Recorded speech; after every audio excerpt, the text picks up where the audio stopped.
What if I told you that a single robot could actually change our world more than every single electric car combined?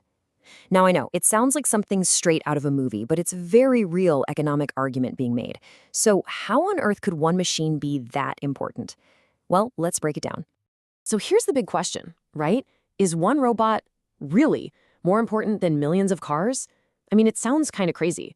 To get it, we have to look past the shiny metal and the cool tech and really dig into the core of how our entire economy works. Is Tesla really just a car company anymore? To answer our big question, we first have to understand the core claim being made. And really, it's a tale of two completely different bets on the future. Okay, so this slide frames it perfectly. On one side, you've got the car business. Its focus is transportation, right? It's disrupting an industry we already know, and its value is tangible. We see the revenue, we see the cars on the road today. But then you look at the other side. You've got Optimus, and its focus isn't a product. Its focus is labor itself. The potential impact isn't just disruption, it's a complete transformation of the economy.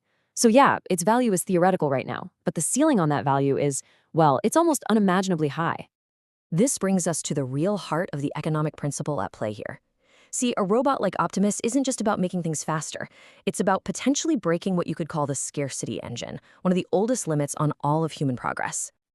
So what even is economic scarcity? Well, to put it simply, it's this constant tug of war between all the stuff we want, which is basically unlimited, and the resources we have to get that stuff, which are very, very limited. And you know what the most fundamental limited resource of all is? It's us. It's human labor. There are only so many of us, and we can only do so much. This quote just nails it. Our entire global economy is capped by a biological boundary. Think about it. Everything we build, everything we consume, everything we do is ultimately limited by the number of human hands and human minds available to do the work. It's a biological ceiling on growth. So, how do you break through that ceiling? I mean, if biology is the limit, what's the solution? Well, the theory behind Optimus is that it offers a way to completely shatter biology's limit. It's a robotic solution to a fundamentally organic problem. So how would this massive economic shift actually happen?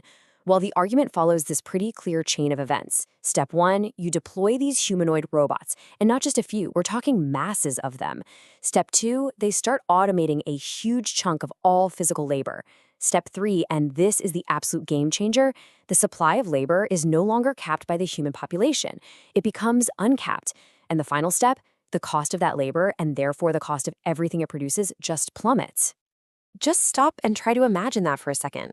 A workforce that never needs to sleep, that never gets tired, and that is limited only by how fast we can build more of it. The sheer scale of that potential shift is what this entire economic argument is built on. Okay, so if this crazy shift actually happens, what does the world even look like? This brings us to the final part of this whole analysis. What are the economics of abundance? What's this potential new reality? This simple little chart gets right to the heart of it. Today, the cost of pretty much any physical good is just packed with the cost of human labor, right? From getting the raw materials, to putting it together, to shipping it to you. That's that high bar on the left.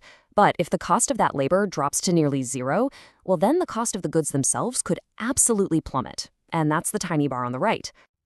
And that right there is the theoretical endgame. A world of abundance where scarcity is no longer the fundamental problem driving our economy.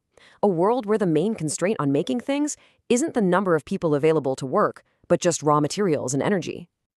So, where does all of this leave us? We've gone on this incredible journey from a single robot all the way to a theory that could rewrite the fundamental rules of our entire global economy. It's a staggering concept, and it raises a really, really profound question. And here it is. If scarcity, the problem that has driven human civilization for thousands of years, is solved, then what is the new purpose of an economy? What do we even value when almost everything is abundant? How do you structure a society where traditional work might become obsolete? That's the profound and maybe a little scary question this technology leaves us all with.